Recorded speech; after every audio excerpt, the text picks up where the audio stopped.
Bonjour à tous et à toutes et bienvenue une fois de plus sur la chaîne du pouvoir de la conscience. J'espère que vous allez bien, j'espère que vous passez une excellente journée et que vous prenez grand soin de vos conversations internes. Aujourd'hui, je vous partage la lecture d'une conférence de Neville Goddard intitulée « Le Christ porte nos péchés » de 1969. Avant de commencer avec la lecture, je vous invite à vous abonner à la chaîne si vous ne l'avez pas encore fait et n'hésitez pas à partager son contenu si vous pensez qu'il peut aider des personnes de votre entourage. Sans plus attendre et en vous remerciant de votre temps précieux, on commence avec la lecture. Le Christ porte nos péchés, une conférence de Neville Goddard, 24 février 1969. Pierre nous dit que le Christ porte nos péchés dans son corps sur la croix. Et le prophète Ésaïe a dit « Il prend nos faiblesses et porte nos maladies ». Mais qui est cet être qui porte nos péchés, nos faiblesses et nos maladies? Le Christ, notre merveilleuse imagination humaine.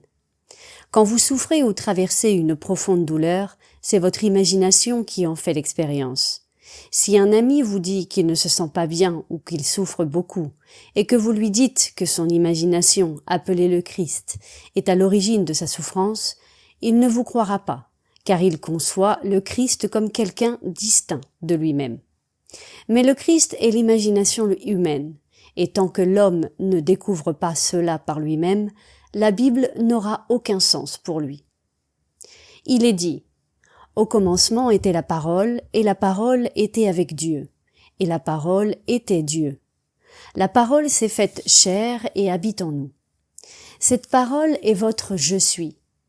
Et si la parole est Dieu et qu'elle habite en vous comme votre conscience, n'est-ce pas Dieu qui souffre lorsque vous dites « je souffre » ? Une fois que vous avez révélé le nom de Dieu, vous confessez que Dieu est dans la douleur. Par conséquent, ne porte-t-il pas toutes les souffrances du monde dans son corps alors qu'il est sur la croix de l'humanité? Quand je parle de la joie de s'éveiller à la connaissance de qui est réellement Dieu, je pensais que tout le monde serait impatient de faire l'expérience de cette conscience. Pourtant, seule une infime partie dira oui. Une amie m'a écrit en disant « Mon mari a postulé et obtenu un poste temporaire comme charpentier, travaillant pour le système scolaire de Los Angeles. Lorsqu'il a été licencié, il a dit « Ils me rappelleront pour une autre période temporaire ». Je lui ai suggéré que s'il voulait travailler là de manière permanente, il pourrait le faire en l'imaginant. Mais à la place, il m'a donné toutes sortes de raisons pour lesquelles un poste permanent n'était pas possible. Récemment, il a été rappelé pour un autre poste temporaire.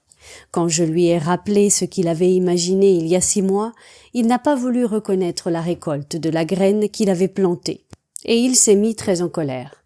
Pendant que nous parlions, nos âmes sont entrées en contact et je l'ai entendu dire « Je dors et ne t'avise pas de me réveiller ». Son mari, comme 99% des gens dans le monde, ne veut pas se réveiller, sentant que s'il s'éveille à un niveau supérieur, il perdra les plaisirs de la chair. Un ami, dramaturge très prospère, ayant pour client de nombreuses célébrités, écoutait parfois mes visions et mes interprétations des Écritures. Mais au bout d'un moment, il m'a dit qu'il en avait assez entendu.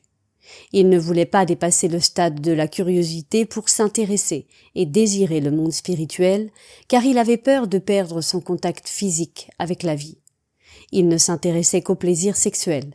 Il avait de l'argent et tout ce que l'argent pouvait acheter, et il aimait se consacrer à la séduction dans le monde théâtral.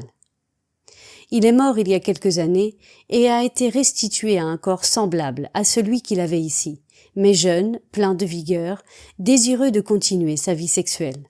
Cet homme n'a pas ressenti la faim qui est envoyée. Ce n'est pas une faim de nourriture ou une soif d'eau, mais celle d'entendre la parole de Dieu. Et tant que cette faim ne vous possède pas, la parole de Dieu n'éveillera pas votre intérêt. Je pourrais passer à la radio, à la télé, ou écrire des articles dans les journaux à propos de mes expériences, mais, comme le mari de cette dame, il dirait « Je dors et ne t'avise pas de me réveiller ». Or, Dieu et sa parole sont un. Donc, si Dieu a envoyé sa parole, alors il s'est envoyé lui-même en déclarant « Celui qui me voit, voit celui qui m'a envoyé. car je suis la parole qui ne reviendra pas à moi vide, mais je dois accomplir ce que je me propose et prospérer dans ce pourquoi j'ai été envoyé. L'homme extérieur est la parole extérieure qui vient en premier. L'homme intérieur est ensuite envoyé pour animer et enfin pour donner vie à l'homme extérieur par l'accomplissement de la parole. Et lorsque l'homme extérieur a faim de la parole de Dieu, tout ce qui est dit dans les Écritures au sujet du plan de Dieu pour l'auto-rédemption s'accomplit en lui. Il ne rachète pas une autre personne car il n'y a pas d'autre. Nous sommes les dieux qui sont descendus et Dieu ne peut se racheter que lui-même en accomplissant les Écritures. Maintenant, une autre dame a partagé cette vision en disant « Je suis au milieu d'une immense foule, tout le monde autour de moi crie « Il est fou, il est dérangé, il est fou, il est dérangé ». Encore et encore. Marchant rapidement pour découvrir de qui il parle, je vois un homme qui est seul à la tête de la foule. Le reconnaissant comme l'homme que j'aime, je cours vers lui et crie « Je t'aime, je t'aime ». Bien que la foule se rue sur lui et le frappe, je continue d'exprimer mon amour. Soudain, il met ses mains sur mon cou, je sens ses pouces appuyés sur ma gorge et j'ai l'impression que je vais mourir. Puis la pression se relâche. L'homme lève les mains qui se transforment en deux ailes blanches qui me caressent avec un amour indescriptible lorsque je me réveille. Cette nuit-là, cette dame a accompli les chapitres 40, 48, 51, 52 et 53 d'Ésaïe. Je vous dis sans aucun doute dans mon cœur qu'elle est très proche du salut. Tout dans sa merveilleuse vision est devenu visible. Elle était l'homme de la foule. Elle s'est envoyée elle-même à travers l'enfer parce qu'elle s'aime elle-même, tout comme vous et moi le faisons. Dans la charmante chanson de Blake, Un enfant perdu, il disait « Personne n'aime un autre comme lui-même, ni ne vénère un autre autant, ni ne peut-il concevoir quelqu'un de plus grand que lui-même. Comment une pensée peut-elle concevoir une pensée plus grande qu'elle-même ?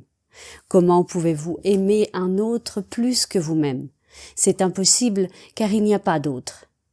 L'amour est l'être qui joue chaque rôle. L'amour est la foule, les tentateurs et le maltraité. Ressentez de l'angoisse et vous maltraitez le Christ en disant « Je suis angoissé ». Ressentez de la honte, des limites, de l'incompétence ou de la peur et Dieu les expérimente tous. Car il est votre conscience, se croyant honteux, limité, incompétent ou effrayé, et mourant dans vos péchés. Quand mon ami a entendu la vision, il lui a dit de changer la virgule, car l'affirmation devrait dire « Avant qu'Abraham soit, je suis ».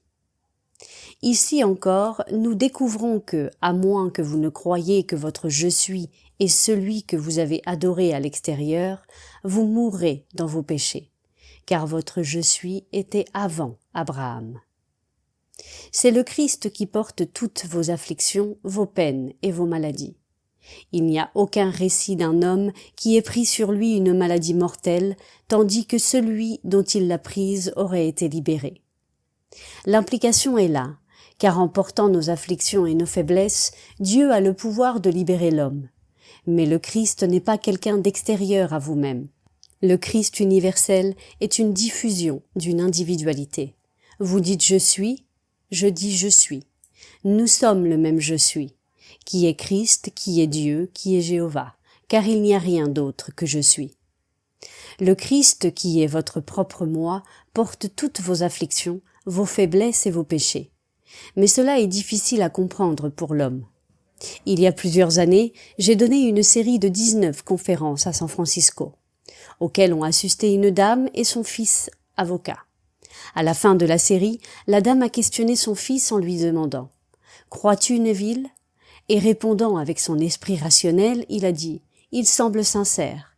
Il peut être sincèrement dans l'erreur, mais je suis sûr qu'il est sincère. » À cette époque, le fils vivait avec sa mère. Chaque soir, avant de se coucher, ils se rappelaient l'un à l'autre de mettre en pratique la loi de la récolte identique.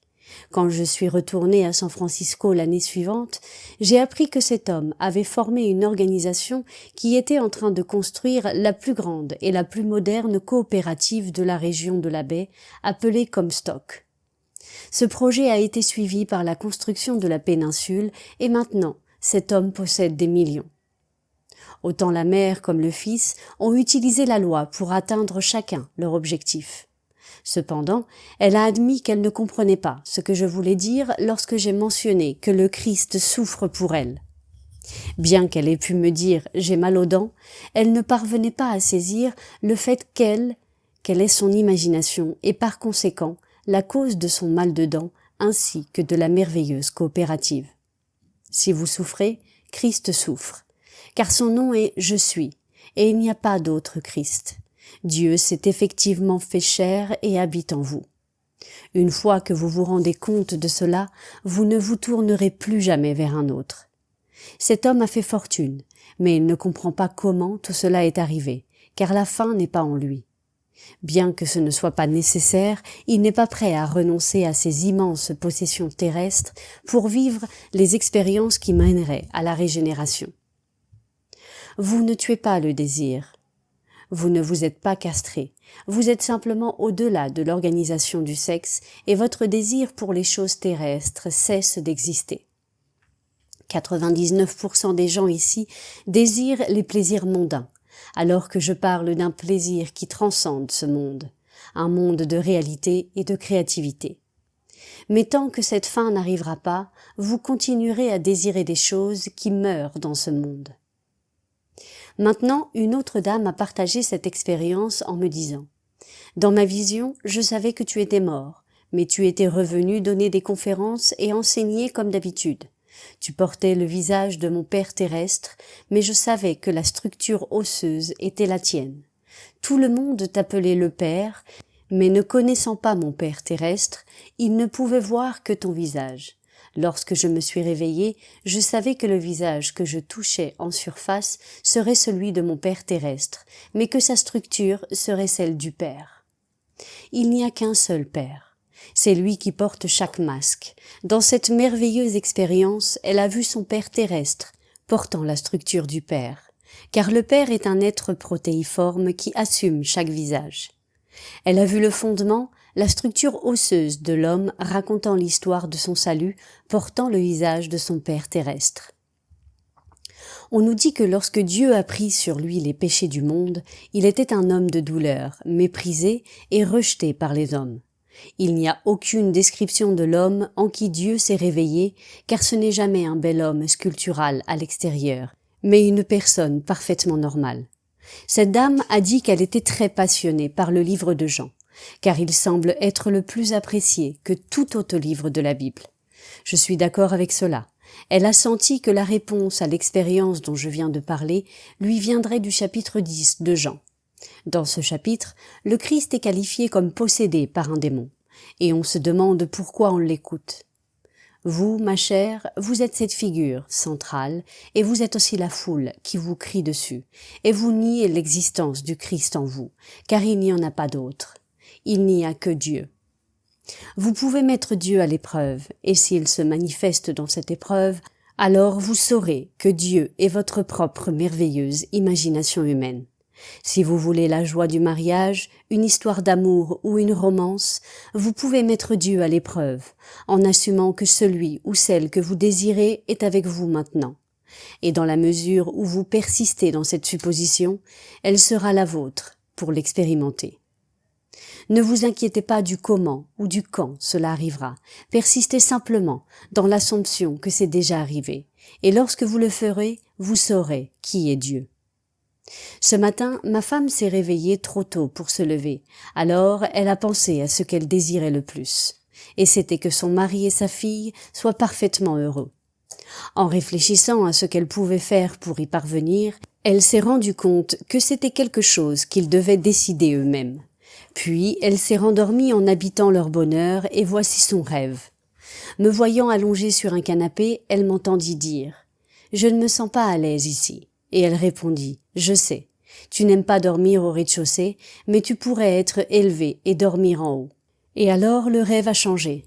et elle assemblait un puzzle avec notre fille Vicky, qui a commencé à rire tout en choisissant une pièce du puzzle et en la regardant tomber à sa place parfaite.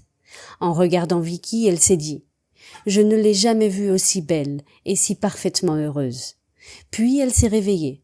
Son désir de bonheur a trouvé une réponse dans les profondeurs de son être et doit maintenant remonter à la surface. Jésus-Christ est votre propre merveilleuse imagination humaine, et son histoire vous concerne entièrement.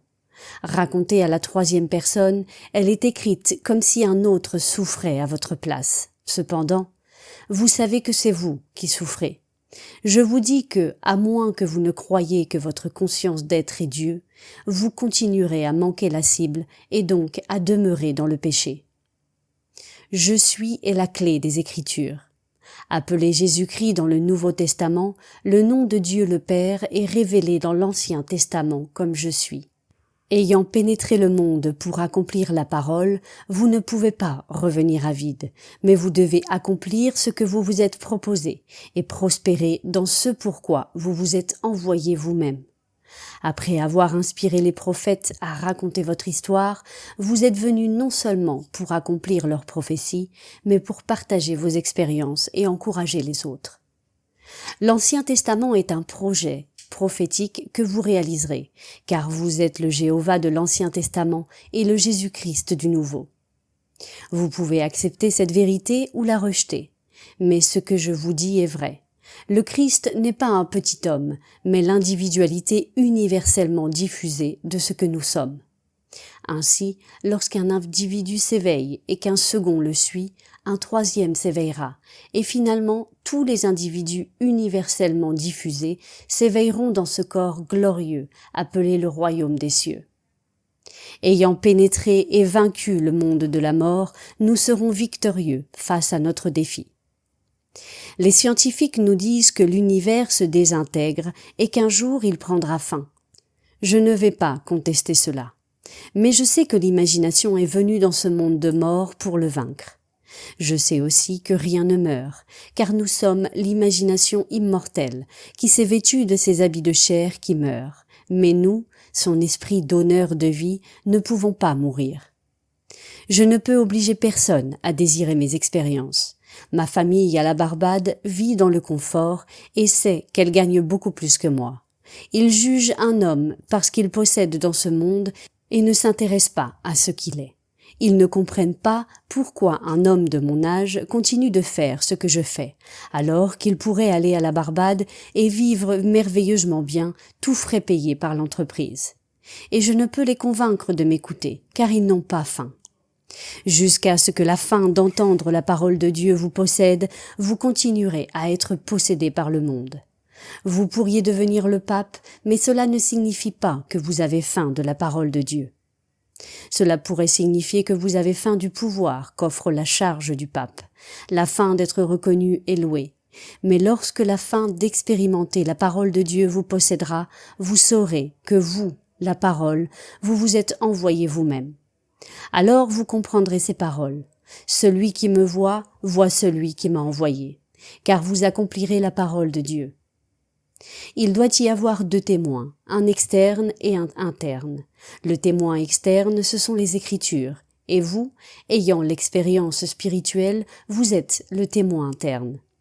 Connaissant vos expériences parallèles aux Écritures, vous savez que le Père, dans les profondeurs de votre propre être, observe pour s'assurer que toutes les pièces sont en place et que l'image de son dessein déclaré est parfaite.